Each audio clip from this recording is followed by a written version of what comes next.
Greetings from LA, my dear friends. This is Daisuke, and I very much hope that this video finds you well and in very good spirits wherever you are in the world.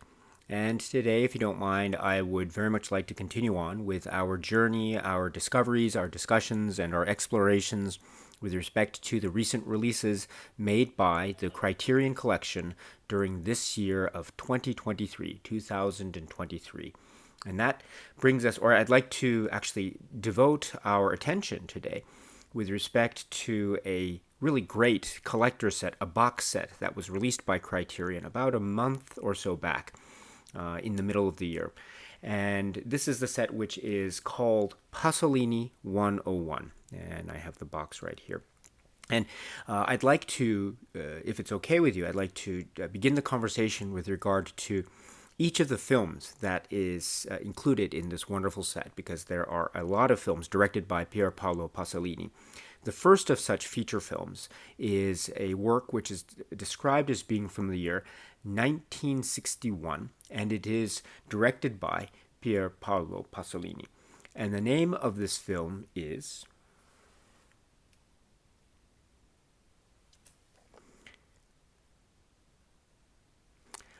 ACCATTONE.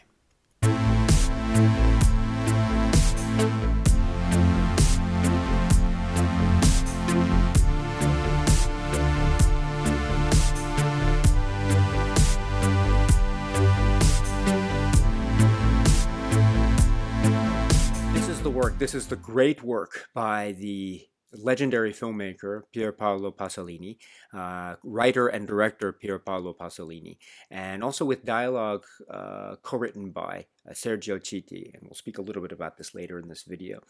And among the other brilliant traits of this film, we have the cast, and it is headed by Franco Citti, who plays our main character of Vittorio. But also he is known as, or perhaps he's preferred to be known as, ACCATTONE, and that gives rise to the title of this work, again described as being from 1961, ACCATTONE. Before I go on, I should apologize profusely for my very poor pronunciation of the language. I hope you can forgive me, but I will do my very best. ACCATTONE. And speaking of language, it's my understanding that the phrase that's used, the slang that's used, ACCATTONE, to be his nickname and the name that he goes by throughout most of the film.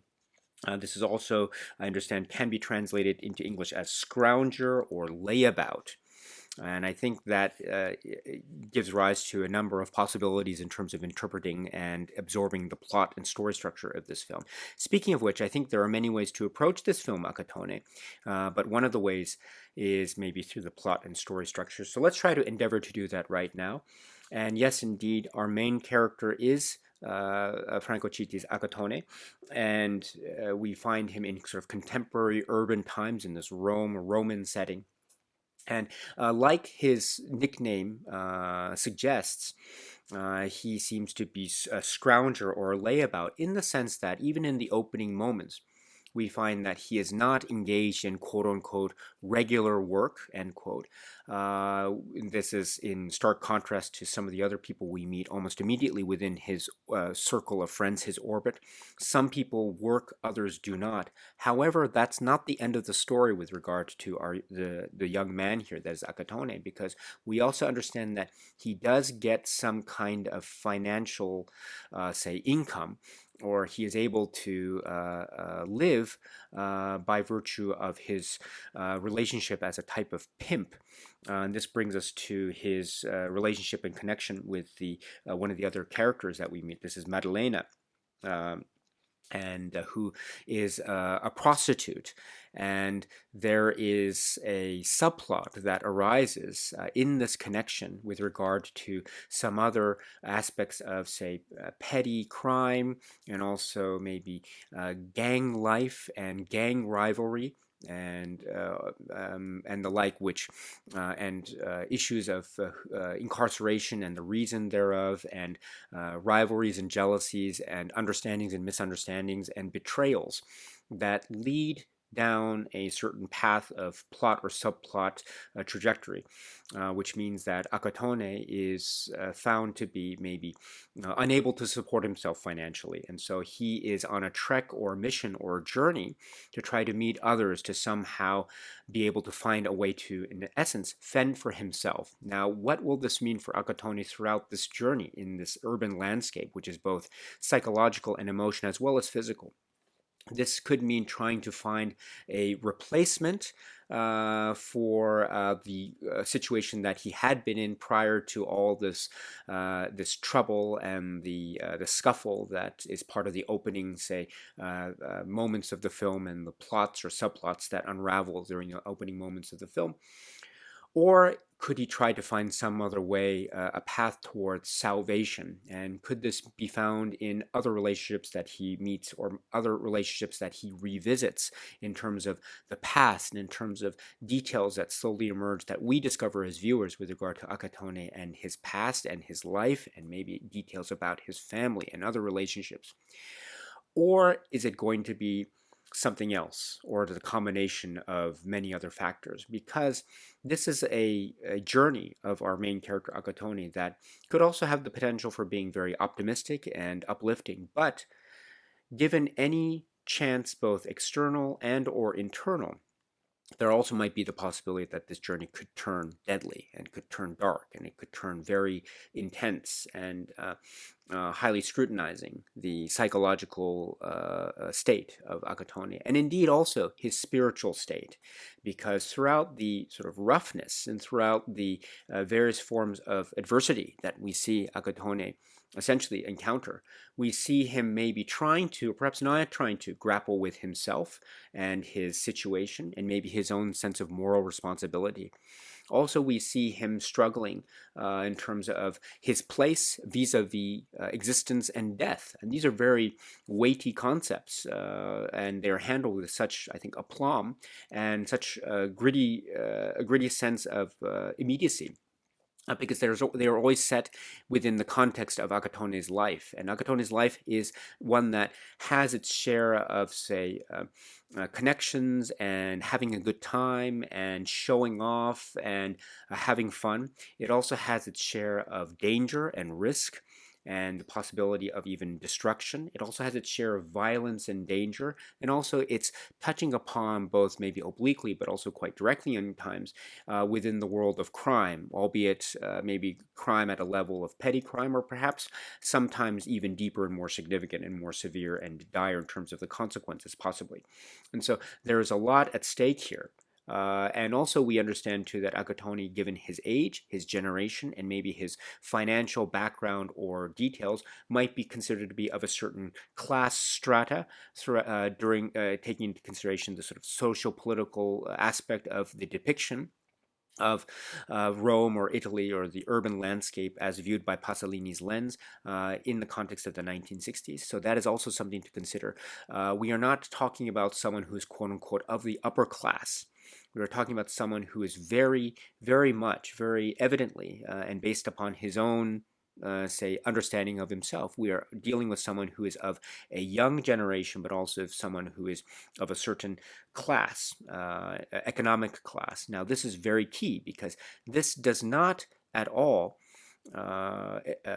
maybe convince Pasolini and company to quote unquote shy away from pointing the camera at our main character here of ACCATTONE. In other words, ACCATTONE is someone who is also given the sort of cinematic capacity or the potential for reaching a type of road towards salvation. And this is very much linked to the perceptions of death and spirituality that are engaged or that are otherwise encapsulated or embodied within the cinematic landscape of Pasolini and company here in the form of the film ACCATTONE. So this is a very rich landscape, an incredibly rich landscape that is populated, one would say, by a number of factors. Okay, the first of such factors could be said to be the way in which the camera moves and operates to capture what is oftentimes referred to as a sense of realism.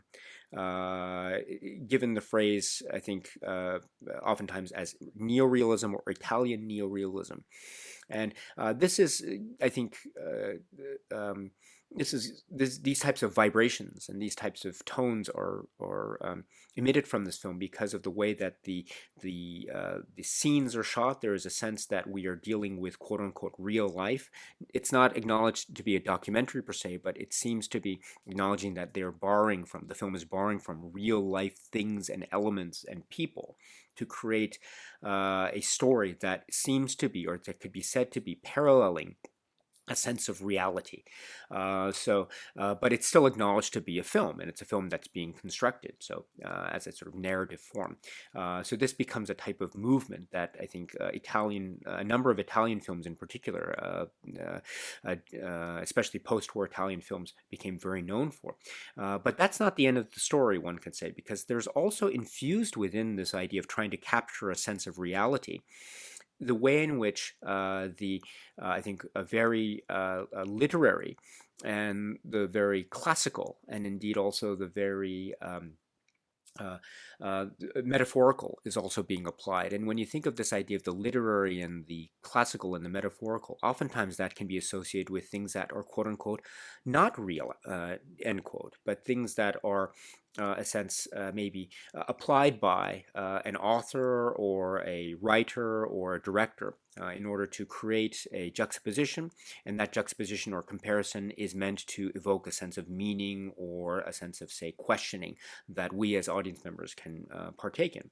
So we have therefore symbols or images or metaphors that are that can be said to be very closely linked with a type of spiritual journey of ACCATTONE and the road to salvation, if at all possible, with regard to ACCATTONE, and indeed maybe people other than ACCATTONE that we meet along the way in this film.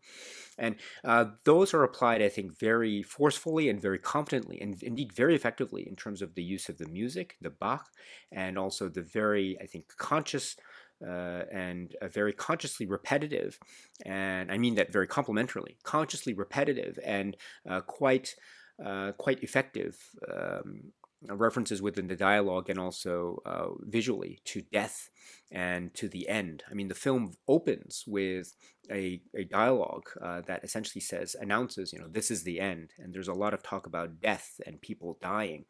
And so this opens the film. And so it's an interesting thing to have this idea of not just a quote-unquote capturing of reality, but also applying certain metaphors and literary-based linkages that can then catapult this or take it to different directions, which I think is very much part of the idea too of the transformation or the transformative, or taking being in one step and hopefully maybe taking in certain circumstances that then transform and allow someone to evolve on a sort of spiritual or religious level.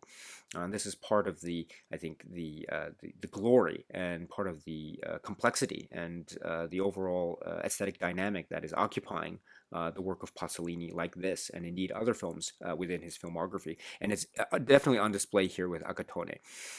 So you get these moments that I think show a sense of maybe a salvation or the possibility thereof, or perhaps the rejection or impossibility thereof. Again, you're going to have to watch the film in order to see if indeed that falls into fruition or not. Other elements too that make this, I think, really quote unquote gritty, and these are elements that someone who is not, say, an expert when it comes to Italian history or the Italian language, or indeed the Pasolini filmography, these escape me. So I always have to rely on, say, the great work of others, including James Quandt and some of the great supplements that we will talk about a little bit later, such as the Tony Raines commentary track. Borrowed from Eureka Masters of Cinema release. But we are given the opportunity to really learn and grow and get to know this character of ACCATTONE, warts and all, blemishes and all, because the depiction of ACCATTONE as a character is shown to see a lot of weaknesses, a lot of frailties, a lot of moments of sort of moral ambiguity, but it's also captured in a way that still grabs our attention and that still, I think, keeps us absorbed. And I think that's due in large part to the great performance by Franco Citti and the like. So that's another element too that we see, sort of the grittiness that's, I think, augmented by and the use of Italian language, which I understand was very gritty and very much even shocking, according to James Quandt's write-up on ACCATTONE, as well as depictions of violence and sexuality. I mean, there are moments in this film that are very abruptly violent.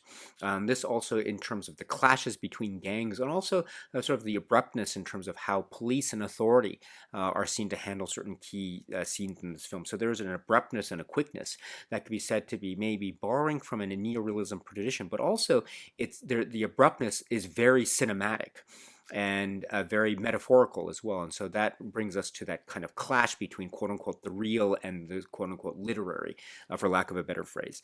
So that I think balance is achieved so well in the work ACCATTONE. And then the performances, Franco Chitti I mentioned earlier, there is a way in which he seems to capture something of himself, and we understand this from the background of his casting to begin with, as well as his association, a familial connection with Sergio Chitti, who I mentioned before is credited in terms of the dialogue writing or co-writing. So there is a sense of bringing oneself to the table that everyone who's involved in the making of the film seems to be engaged with, including, among others, the star of this film, Franco Chitti. So his performance is really electrifying, and there's something about his face, his visage. It sort of shows a sense of not caring type of attitude on the one hand, but also displaying a sense of maybe confusion. And also, there are moments of profound realization. There are moments of real deep types of, say, epiphany that the character is undergoing. And these are life and death stakes. And they are life and death stakes that perhaps no one in the world can appreciate or understand except for him. And so in that way, he is really grappling with certain key issues and life and death stakes in a very solitary, almost isolated way. But we as viewers, because of the beauty of this film, ACCATTONE, are able to understand this or to witness this as we are watching ACCATTONE's life unfold before our very eyes in this moment in his life up to the conclusion and climax of the film. So there is so much here. And again, I'm merely scratching the surface. And I'm not holding myself out at all to be in any way a Pasolini expert, far from it. But what I do get when I watch this film, and I have seen this film a number of times, and this being the latest, but when I watch this film every time, I feel a sense of maybe a type of distance on the one hand, because it is a world that, admittedly, I'm not necessarily personally knowledgeable about per se, but there are moments where, and I think that's part of the point of the film. The film, like ACCATTONE, is meant to maybe almost turn us off at first glance to a character like ACCATTONE. In terms of how he maybe carries himself in the opening moments and what happens during these opening moments. And also maybe based perhaps on, dare I say it, maybe some preconceived notions about who ACCATTONE is and where ACCATTONE comes from. But those perceptions, I think, are meant to be challenged when one watches Pasolini's ACCATTONE. And indeed, I think that's part of the reasoning behind the making of this film, is to show what lies beneath the surface, to, again, for lack of a better phrase, to reveal the kind of heart that is at the heart of the matter with regard to this character of ACCATTONE, who might on the surface seem quote-unquote despicable, but actually there is much more going on. Much more than meets the eye, and that is the beauty of this work of cinema. That is the beauty of the Franco Chitti performance, and that is the beauty and grace that is carried by Pier Paolo Pasolini and company with regard to this magnificent work, which is ACCATTONE. So this film, ACCATTONE, from 1961, directed by Pier Paolo Pasolini, is a film which is part of this Blu-ray box set, which is Pasolini 101, and which is what I have here. And when you take out the sleeve compartment or the book-like compartment, which is right here, you can see that you'll have a number of pages, and the pages open up to have sleeves. And this is the page right here, which is the part for ACCATTONE. The disc would go inside the sleeve here. At the moment, the Blu-ray is not in the sleeve because I have it in the machine. And that's why you have the the Blu-ray menu here on display. This is for ACCATTONE. And then when we get to information about the masters or the restoration here, there's notes in the booklet. And I have the booklet here. It's a great booklet. We'll talk about the booklet comprehensively in a separate video, as well as the packaging and aspects of the box and the cover art design in a separate video discussion in the series. But this booklet, among other things, has specific notes specific to ACCATTONE, which is really great. There's a specific write-up with James Quandt, by James Quandt about the film ACCATTONE, as well as each of the other films, which is a great thing, as well as a comprehensive essay, and also notes about the masters. And so let me point here to page 94, which says about the masters for ACCATTONE, and I quote, "This 4K restoration was undertaken by the Cineteca di Bologna and the Film Foundation in association with Compass Film and Istituto Luce Cinecittà at l'immagine ritrovata from the 35mm original camera and sound negatives. Restoration funding provided by the Hobson Lucas Family Foundation." End quote. So, and these are notes also that appear at the very start, the opening titles, not titles, but opening cards prior to the opening titles of the film when you play the disc and put the disc in the machine and play it after the Criterion logo comes up. So this is, and I understand this was from 2020, according to those notes. This is a really well, this is a film that I've never seen in the theater, unfortunately. I mean, I've seen it projected actually on screen, but that was never a film projection. It was always, I saw it in school, in university the first time I saw it, and it was projected. But it was a kind of video type projector. And I'd always seen it in maybe that type of VHS format back in the day. And then I had the occasion of getting the Masters of Cinema release, which I still have, and then now the occasion of the Criterion Blu-ray release right here. So I think it looks splendid. I think it looks really wonderful and glorious, in fact. And there is also a type of richness and flatness at the same time, and that flatness I think is very much on purpose, because of this idea of the distancing effect that I was trying to allude to earlier, and how the distance tends to close and the widened gap tends to shrink and tends to become closer as the film progresses. I mean, that's part of, I think, the aesthetic style and challenge of that's placed upon Pier Paolo Pasolini's shoulders by himself. And so I think that flatness is very evocative and very important. And so and also there's a distance in terms of that flatness, but there's also also there is a way in which the photography is very enriching. I mean, the type of crispness that is there is very startling and quite beautiful. And sometimes there are some sweeping camera movements like pans that are remarked upon in the essay and by Tony Raines in his commentary. To be very stunning indeed. The photography by the legend Tonino Delli. So we have that type of movement preserved quite lovingly in the way that the film now looks and sounds. So I'm so thrilled with this. And again, I don't claim to be an expert when it comes to the Pasolini works or ACCATTONE, so I can't recall all the details of all the times I've seen it in the various presentations. So I'm admitting to having a very, very limited context when it comes to my understanding of the presentation history of ACCATTONE, but this looks and sounds great to me. And then next up, let us talk about what we find in terms of the supplements. And the first thing we have is the commentary track. And now I've pressed the button on the menu to bring us to the commentary track description, and it says, "This commentary track, recorded for Eureka Entertainment in 2011, features critic and historian Tony Raines,"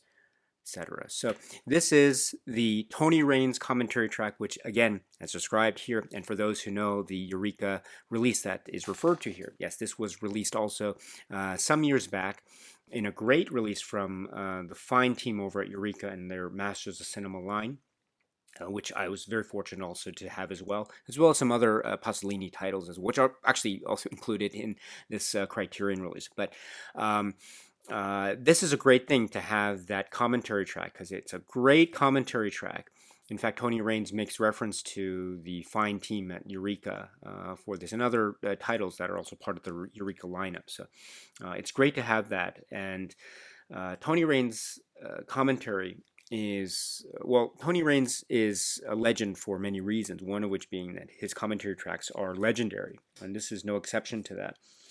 There is, of course, right off the bat, the film opens with references to spirituality and death, whether it be in the formation of, or the guise of, or the form of, say, the use of music and Bach, or even the opening moments of the film and concepts and dialogue related to death and daredevil stunts and dares gone wrong and eating on a full stomach leading to some really dire consequences, etc. And that's described of things that happened off screen and has a type of potential direct relevance to Pasolini's character ACCATTONE, both in terms of the immediacy of what stunt ACCATTONE is asked to do or dared to do, which is referred to as part of this actually still that's used for the Blu-ray menu here. And then also how that links to a broader discussion point about spirituality and life and death. And Tony Raines, I think, opens it really well, really exquisitely, as well as a type of exposition on the connections to Dante, which are made very evident during the opening titles. And so Tony Raines provides also a guide through that type of linkage and sort of the reference to Dante that's used here.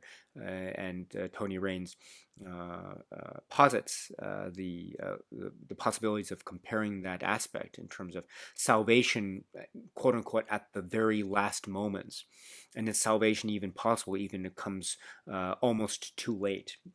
And I think that type of story or allegory or type of metaphor can be used to apply to the story arc of ACCATTONE, or at least arguably so as one of the interpretations. But Tony Raines does a much better job than I could ever hope to do in terms of explaining that very well.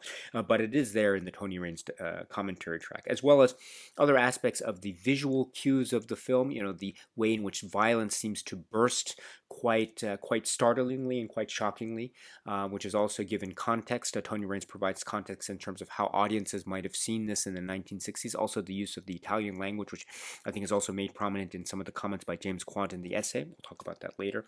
Also the relationship between Franco Citti and Sergio Citti, Franco Citti being the star of the film, and Sergio Citti being the also the dialogue writer or co-writer, artistic collaborator with Pasolini, and their relationship with Pasolini, how that led to Franco Citti being cast, sort of the fate of the situation, as well as fate as embodied in the context of the film, as Tony Raines explains. Also, Tony Raines gives us the background in terms of the career of Pasolini, the way in which Pasolini seemed to accept and reject at the same time, in the same breath, within the context of ACCATTONE, the film, concepts of Italian neorealism, and also the idea of exterior meaning and non-naturalism as also being very key elements of Pasolini's works, such as ACCATTONE. But also Tony Raines acknowledges just how wide-reaching the works of Pasolini are, the directed works, although there is a kind of acknowledged through line as well.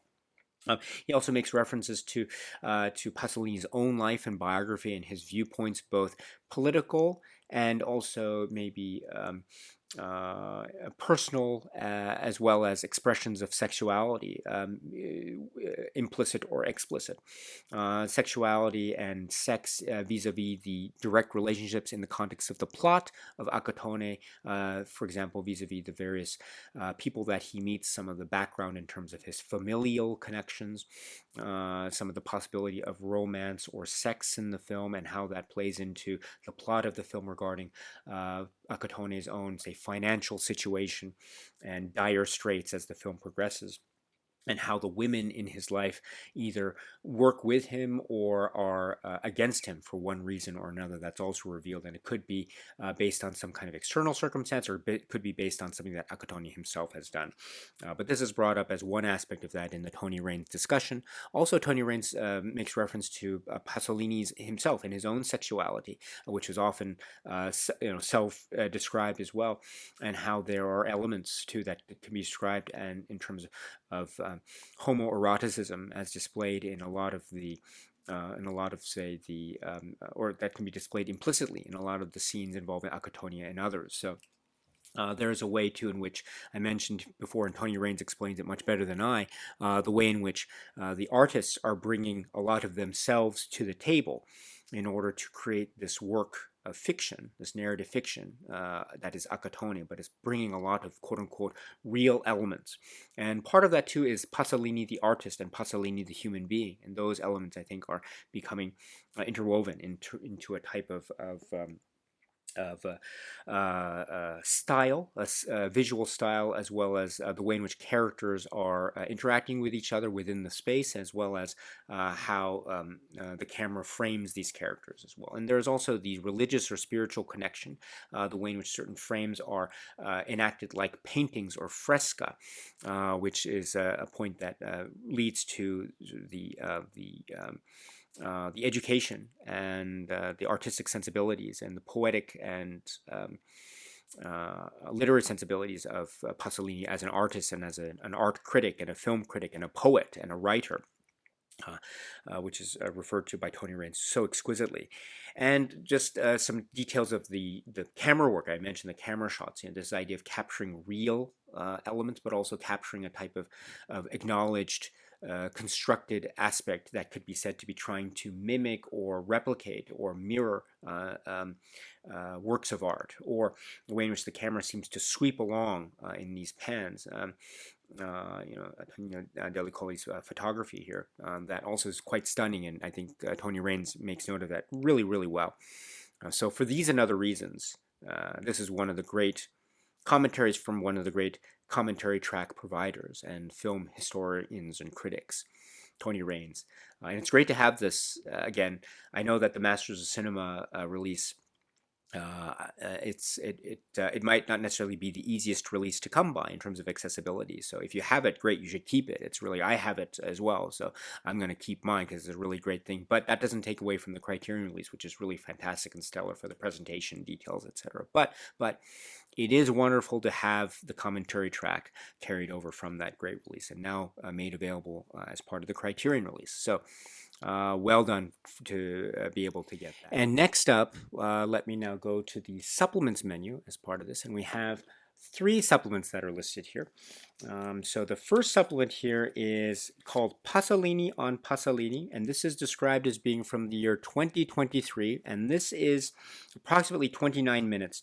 And this is with Rachel Kushner and Tilda Swinton, who are each reading from passages of Pasolini's own writings, which gives rise to the title of the supplement, Pasolini on Pasolini. So they're reading the words of Pasolini in the context of each of the films that is part of this box set. So we have comments, and they're read out by either Rachel Kushner or Tilda Swinton. So it's a really interesting way of arranging. It's hearing from the filmmaker directly, but doing it in this video essay and way also that is reading the text. It's a really, really great way. Sometimes I've seen this done in other supplements occasionally, but when it's done well, it's done so well. And this, I think, is an example of it being done very well. So we have essentially words and comments from Pasolini as read aloud in this fashion on each of the films that are part of this set. I should point out that they don't go through all of the films in the Pasolini filmography, and that's to say that this box set includes most, not all, but most of the Pasolini feature film filmography. And so all the films that are part of this box set are featured in this supplement here. So there are comments on ACCATTONE, Mama Roma, Love Meetings, Gospel According to Matthew, The Hawks and the Sparrows, Oedipus Rex, Teorema, Porcile, and Medea. So I would actually say that it might be worth checking out this supplement after you have seen all of the films in the set. It's one of those works that is a kind of, it's one of those supplements that is a type of comprehensive, all-encompassing, far-reaching one that touches upon each of the films. So, and it does go into certain plot points of each of the films as well. So I would say that having seen each of the films and then watching this, I felt like I was getting a lot out of it. Whereas I could imagine if I hadn't seen, say, some of the films and watched this before that, I probably would think um, maybe it might be better for me personally to have seen the films first. But also, it might serve as a type of introduction into the world of these films prior to seeing it. So it's up to you. If I had my choice, or if I could make my very gentle recommendation, I would very gently recommend that you can watch this supplement after you have seen all the films. But I don't think watching this prior to the films will take away anything drastic or dramatic. So it's your choice, but my gentle recommendation is probably to watch this after you've seen all the films. But regardless, what you will get here is, as I say, a really insightful and well presented collection and gathering of comments from Pasolini himself on each of the films. And there's a real interesting progression. Each film is similar yet different.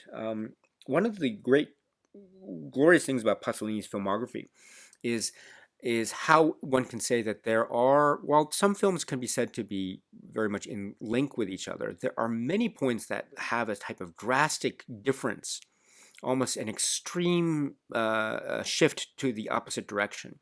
And even you get this within the context of the films that are included here. And I like that you get a sense of that when you hear some of the Pasolini passages that are quoted here for each of these films that are discussed. So really cool indeed. I would have loved to have had a discussion like this with the films that were beyond this set. It would have been interesting to have the Criterion release this set with all the other films that Criterion has released as well, the series of films known often as the Trilogy of Life, and then also Salo, which is the final film that he directed. But in any event, the films that are focused on here are the basis for the discussion of the Pasolini on Pasolini supplement, and it's really fantastic. So please check that out if you can.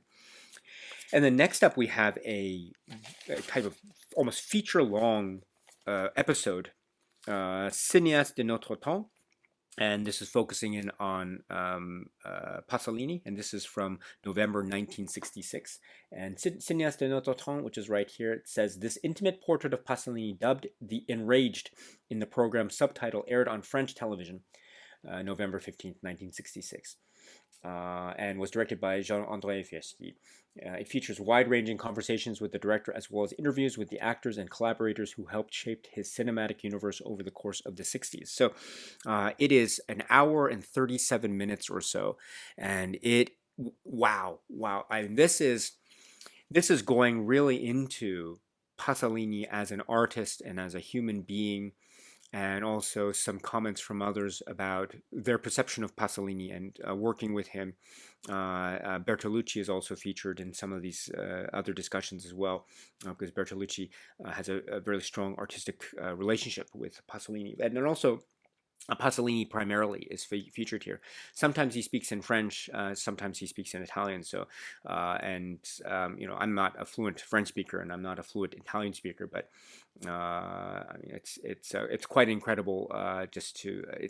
That's quite incredible in and of itself. And then also, what he's speaking of too is about certain aspects of his writing and what it means to have certain components that are political and or polemic, and or focusing in on how this translates, or how he translates this sort of worldview into a number of his cinema projects that are also part of the discussion. Again, this is in 1966, and so it's talking about films that were up to circa 1966. So it's a fascinating watch, and it doesn't serve necessarily as a type of primer or an overview into his career per se, but it's a focus on the individual and the artist. And so in that way, I think it's a great complement to the earlier Pasolini on Pasolini's supplement, which that could be said to be a type of primer or introduction to the films of Pasolini and Pasolini 101. But then this is the mirror image of that, which is Pasolini the individual, Pasolini the human being, Pasolini the artist, and his takes, which are very I found myself watching it over and over again, stopping it and then rewinding it or replaying some of the scenes, because and reading the subtitle very slowly, because I have to. every sentence is very dense. It's very packed. And there's actually a moment too where someone is interviewed saying how Pasolini likes to use these big words that are oftentimes maybe not immediately comprehensible, which I think is done as a type of tongue-in-cheek sort of comment, which I think is, and also very lovingly too as well. But I think the point of that too is just another example of how rich a lot of his comments. I mean, I could go into some examples here, but I'll try to control myself here on that front. But in any event, yes, this is, I think, a really informative piece. And as I say, I find myself slowly wanting to digest it and read and reread and re-listen to this very slowly and rewatch it, because I want to be sure I catch and everything or as much as possible. I mean, it's really fascinating and rewarding indeed. So check it out if you can.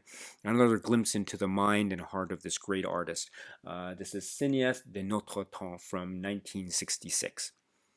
Oh, and then, yes, sorry, let me end here with the third of the supplements, which is the trailer. That's part of this release. So in terms of the supplements we have, in terms of quantity, it might not look like much on paper, but what we do get in terms of quality is quite stellar. We do get a 2011 commentary track. And of course, I'm always of the feeling that the more the merrier, the more stuff that can be included, the better off. The happier I will be. But that's not to say that I'm unhappy here. I'm very, very happy with this. And I'm always looking for this feeling of having the ability to learn something new and having the ability to figure out something about the film, as well as a springboard off of into other topics. And I feel that and then some with these supplements. So well done, well done. And draw your attention to this wonderful booklet. And it's a great booklet because it's robust. It's a bound booklet. It's like a little paperback, which is great. It has some lovely pictures. And it also has a general comprehensive essay to start, which we'll talk about a little bit later in a separate video discussion. But it also has little mini essays penned by James Quandt on the films. And on page 22, for example, starts the section of the booklet devoted to ACCATTONE. And it's a great essay. This is also, as I mentioned, authored by James Quandt, or penned by James Quandt, or written by James Quandt. And it serves as, it's not a plot synopsis writing, but rather it is an essay. It's an essay analysis of ACCATTONE, and it's so well written. I really love it for a number of reasons. So one of the reasons is that it serves as a great complement to, say, the Tony Raines commentary track. There are some points here that are referred to in the essay that I think are given much appreciated embellishment. And like, for example, the relationship between Pasolini and Federico Fellini in the context of ACCATTONE, which again we understand is Pasolini's first time as a director, and so Fellini had a type of there was a significance in terms of that relationship and what eventually happened to that relationship, as well as let me quote from page 24 of the essay, and it says, "ACCATTONE shocked Italian audiences with its use of street vernacular and rough Roman dialect, and its daring fusion of high and low." End quote. And so, to me, someone who is not fluent at all in the Italian language, I'm not able to get on my own any of these references to language and language differences and dialect differences and how that, and vernacular. But this being pointed out to me, while I wouldn't be able to recognize it upon my own listen of the film, having this pointing out to me is again an example of how great this essay is and how I feel about it. It's a learning point for me. And so that means I'm reminded too about how language is so important in the world of ACCATTONE, in the world of Pasolini. So, this is such a great essay. I love, and there's also an excerpt here on page 26. It's referred to as a reflection in 1961, and this is also Pier Pasolini's writing on the film, or an excerpt thereof. Really great. If I had to say one thing about this essay, this mini write-up, and I should say another thing too, which is there is a mini write-up essay on each of the films. And so we'll talk about this for each of the films. So it's wonderful to have this. It's not a plot synopsis, but it's a critical analysis essay It's very easy to digest and well written. So James Quandt, well done, bravo. And if I just had to say one minor thing, it would be the very end of the essay regarding ACCATTONE makes a direct reference to the film Mama Roma from 1962. And in fact, it's going to be the next film that's in the sequence of films Pasolini 101. So it is relevant. And there's actually a thematic connection between the two films, and even perhaps a plot connection between the two films. But it's a very significant detail of Mama Roma, and I mean, for lack of a better expression, it's a type of plot spoiler for Mama Roma. So the essay on ACCATTONE includes a plot spoiler for Mama Roma, which it would have been nice to maybe not include that directly, but I understand the point that I think the essayist was trying to make here. So it's a very well written point. I suppose, therefore, my suggestion to you, my dear friends, would be, if you are new to the world of Pasolini, I would strongly suggest maybe wait. Don't read this essay immediately, but at the very least, wait until you've seen ACCATTONE and Mama Roma. So, and maybe indeed the other films, but at the very least, those two films. Please watch those two films first, and then you can read this great essay on ACCATTONE by James Quandt. So, it would have been, again, I mean, maybe I address it as a type of critical point, but thinking back on it, these essays are meant to be read, I think, after the fact, after watching the film, because the essay is written in a way that is assuming that one has already seen the film ACCATTONE. So that's fair. I suppose I would just say that if it's an essay that's very evidently addressed about ACCATTONE, then it might be also worth it just to mention too. I like it sometimes when essays or supplements mention at the very top spoilers for such and such films are also included. So I like that. It would have been nice to have that type of maybe warning at the top there, but a very minor point. Again, it could be remedied very quickly if upon watching the film Mama Roma, which is really worth it, by the way, and it will be part of our discussion series next. So a very minor point, but overall, a really fantastic essay, so please check it out if you can. And with that, my dear friends, let us end our conversation here for now. But speaking of Mama Roma, that will be next up in our video discussion series in connection with this great set, Pasolini 101, this Blu-ray set. And today we have been speaking about this work from '61, which is called ACCATTONE. And so, my dear friends, thank you very much for your time. I very much hope that this video found you well and in very good spirits wherever you were and are in the world. And until the next video, my dear friends, please continue to be happy and healthy and well. And please continue as well to watch a lot of great movies, including Pasolini films, including ACCATTONE and beyond. So until the next video, my dear friends, stay strong, stay safe, and cheers.